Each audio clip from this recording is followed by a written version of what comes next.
நிலையான புகழுக்குரிய தூய்மை மிகு நற்கருணைக்கு எல்லா காலமும் ஆராதனையும் புகழும் ஆட்சியும் உண்டாக கடவது.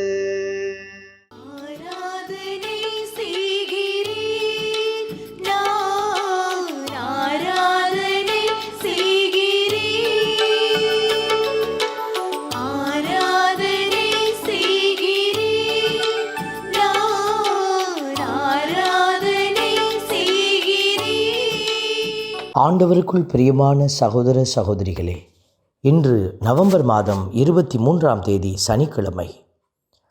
மண்ணுலகில் வாழ்கிற ஒவ்வொரு மாந்தர்களும் இறை வெளிப்பாட்டை உணர்ந்து செயல்பட வேண்டும் என்றுதான் ஆண்டவர் நமக்கு வெளிப்பாடுகளை அருளிக்கொண்டே இருக்கிறார்.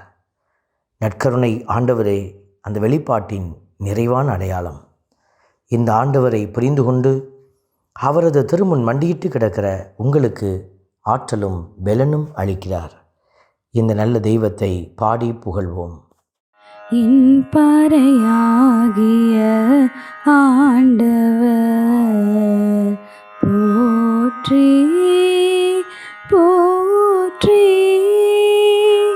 என் பாறையாகிய ஆண்டவர் போற்றி போற்றி. இந்த திருப்பாடல் 144 நமக்கு அருளப்பட்டிருக்கிறது.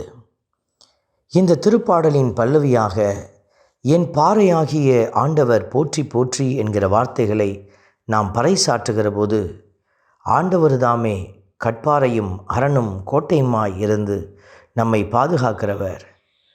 இதோ ஒரு அரசாங்கத்தை மதில் சுவர்கள் கொண்டு அவர்கள் பாதுகாக்க முயற்சிப்பதை போல ஆண்டவர் தாமே நம் ஆத்மாவை அவருடைய இரக்க பெருக்கமாகிய அந்த பாறையில் இருந்து அல்லது மதில் சுவரை போன்று இருக்கிற அவருடைய பேரன்பிலிருந்து பாதுகாப்பு அருளுகிறார்.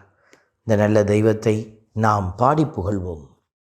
என் பாறையாகிய ஆண்டவர் போற்றி போற்றி.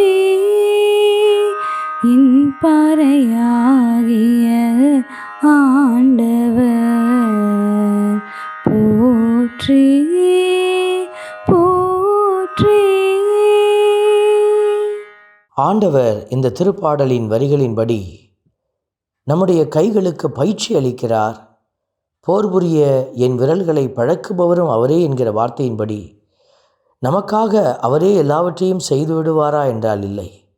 நமக்கு போர் யுக்திகளை, இந்த உலகத்தில் இருக்கிற தீமையை எதிர்க்கிற ஆற்றலை தந்து அதை எதிர்த்து நிற்கவும் அதிலிருந்து வெற்றி பெறவும் நமக்கு கற்றுத்தருபவர். இந்த நல்ல ஆண்டவரை நாம் புகழ்ந்து பாடுவோம். என் பாறையாகிய ஆண்டவர் போற்றி போற்றி. என் பாறையாகிய ஆண்டவர் போற்றி போற்றி. ஆண்டவருடைய வார்த்தை உரைக்கிறது, மக்களினத்தாரை அவரே நமக்கு கீழ்ப்படுத்துபவர். நாம் எவ்வளவுதான் உயர்ந்த நிலையில் இருந்தாலும் மனிதர்களை நம்மால் வென்று எடுக்க முடியாது.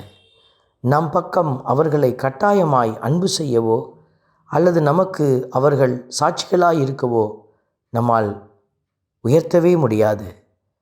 ஆனால் ஆண்டவர் யார் அவருக்காக நிற்கிறார்களோ, கடவுளுடைய காரியத்தை செயல்படுகிறார்களோ அவர்களை அவர் உயர்த்தி ஆசீர்வதிக்கிறார். அவர்களுக்காக மக்களினத்தாரை அவர் கீழ்ப்படுத்துகிறார். இந்த நல்ல தெய்வத்தை நாமும் பாடி புகழ்ந்து ஆராதிப்போம். என் பாறையாகிய ஆண்டவர் போற்றி போற்றி. என் பாறையாகிய ஆண்டவர் போற்றி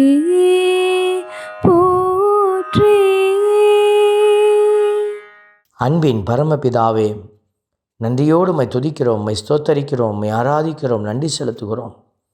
உம்முடைய மகிமை நிறைந்த கரங்களில் எங்களை ஒப்புக் கொடுக்கிறோம். அரசர்களுக்கும் உம்மை நம்பியிருக்கிற ஒவ்வொருவருக்கும் வெற்றி அளிப்பவர் நீரே. உம் ஊழியர் தாவீதை கொடிய வாளினின்று தப்புவித்தது போல எங்களையும் பல்வேறு தீமைகளிலிருந்து தப்புவிக்கிற உம்முடைய இரக்கத்திற்கு முன்பாக எங்களை ஒப்புக்கொடுத்து நன்றியோடு கொடிய இறைவேண்டலை ஏறெடுக்கிறோம். ஆமென். எல்லாம் வல்ல இறைவன், தந்தை, மகன், தூய ஆவியார் உங்களையும் உங்கள் குடும்பத்தையும் நிறைவாய் ஆசீர்வதிப்பாராக. ஆமென்.